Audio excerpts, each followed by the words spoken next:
Bonjour, ici Guillaume Crouzet depuis les studios de CGTN à Paris pour la revue de presse française. Quoi de neuf aujourd'hui dans l'actualité? À la une du journal Le Monde, ce cri d'alarme. 1 million d'espèces sont menacées de disparition. Ce chiffre provient d'un rapport remis ce lundi au siège de l'ONU à Paris par des experts venus de 132 pays. Il n'est pas trop tard pour agir, mais le temps presse. À la une du Figaro, le même constat.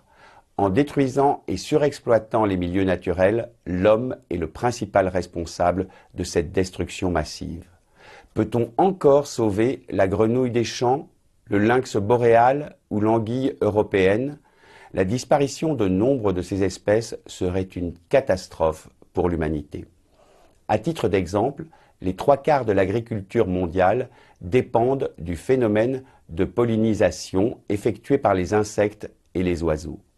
Pour rappel, il y a 65 millions d'années, une extinction de masse a eu lieu sur Terre, fauchant les dinosaures, mais aussi plus des 2/3 des espèces vivant sur notre planète.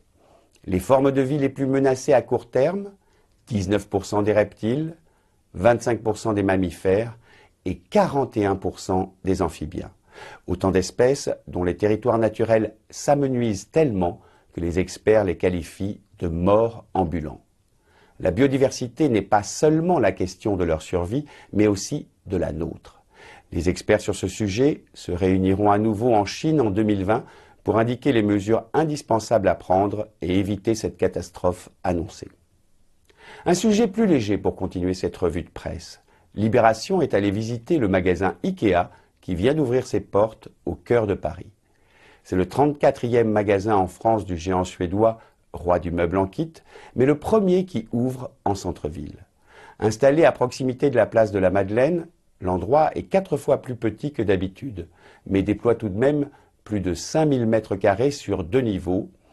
Au moment où l'entreprise connaît une vraie crise et annonce 7500 suppressions de postes dans le monde, le magasin de la Madeleine tente de redorer le blason de l'enseigne et devenir un lieu tendance dans la capitale. Édités en série limitée, les sacs imprimés de fleurs ont d'ores et déjà fait un triomphe. À moins de 2 € pièce, ils sont en rupture de stock. Une bonne nouvelle pour la Chine dans le Figaro Économie aujourd'hui. Theresa May a bravé Donald Trump.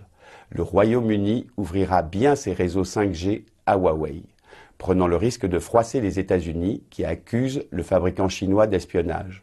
Lors d'une réunion du Conseil de sécurité britannique, la décision a en effet été prise d'autoriser le fabricant de Shenzhen à développer ses infrastructures stratégiques en Grande-Bretagne. Londres est donc prêt à s'aligner sur la position de l'Union européenne qui a refusé de bloquer l'accès du vieux continent à Huawei. Enfin, pour terminer cette revue de presse, le Parisien nous dévoile les projets de reconstruction les plus fous pour le toit de la cathédrale Notre-Dame, récemment dévorée par les flammes. Les lecteurs ont voté pour leur préféré parmi ces 10 rêves d'architectes. Numéro 1, le projet d'un toit plat surmonté de projecteurs pour recréer une flèche virtuelle et illuminer le ciel de Paris.